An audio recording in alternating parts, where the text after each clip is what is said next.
तीर्थ बड़का प्रयाग है, पर्वत बड़का कैलाश है, चिन्हा बड़का नारी के सुहाग है, पंछी कोयली के तान है, मन खेमा जब तक ईमान है, सत्य के रंगिया पर पोथियों पुराण है, तुलसी के गाथा महान है, तुलसी के गाथा महान है। और मन के गाने का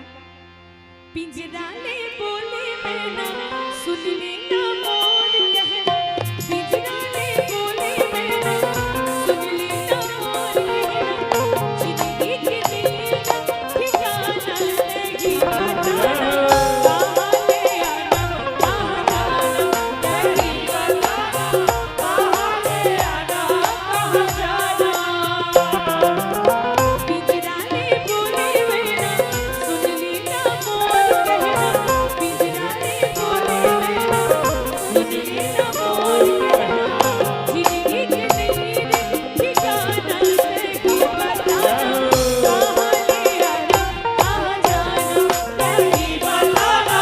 कहाँ ले आना कहाँ जाना।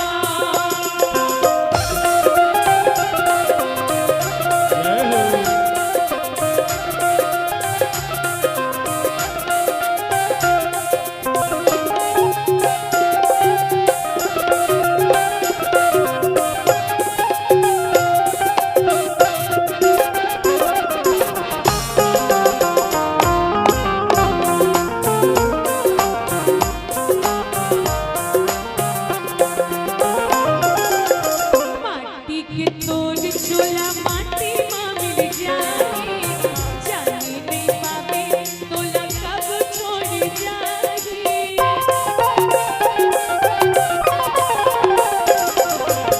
माटी के तोड़ चोला माटी माँ मिल जाए, जाने नहीं पावे तोला कब छोड़ जाए, माया झंड भुलाना आया हरि गुण गाना, आया झंड झुलाना आया हरि गुण गाना, नहीं तो बढ़ेगा पछताना नहीं बताना, कहाँ ले आना कहाँ जाना नहीं बताना, कहाँ ले आना कहाँ जाना।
बोली रंग रामचंद्र की जय।